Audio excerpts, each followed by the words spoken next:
Bali yang menjadi destinasi pariwisata kerap mendatangkan banyak wisatawan. Hal tersebut tentu memberikan banyak tantangan tersendiri.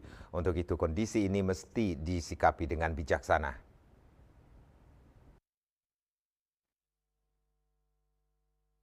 Tingginya kunjungan wisatawan ke Bali menjadikan kebutuhan akomodasi semakin meningkat.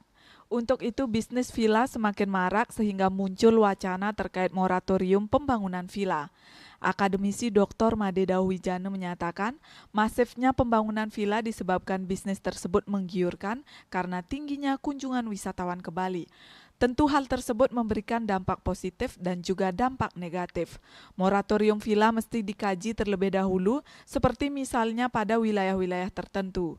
Di sisi lain, jika ada pembangunan villa, mesti memperhatikan aspek kelestarian alam. Oleh karena itu, moratorium itu harus betul-betul dikaji di mana moratorium, di mana maksudnya orang kan itu kita yang belum tahu. Atau mungkin moratorium itu adalah bagi pelaku lama yang memang mungkin istilahnya life cycle-nya sudah sedang decline, kan bisa saja seperti itu.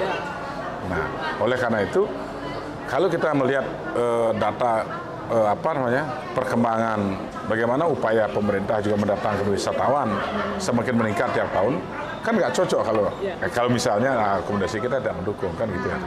Nah, oleh karena itu ya, ini harus duduk bersama. Kalau bagi yang misalnya pelaku yang sudah sedang decline harus melakukan katakan inovasi baru, melakukan perubahan, perbaikan sehingga mereka akan menjadi growth lagi, kan begitu.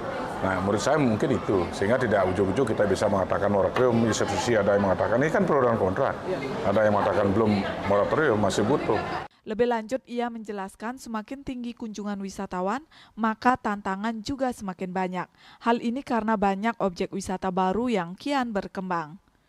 Desak Aryani, Bali TV.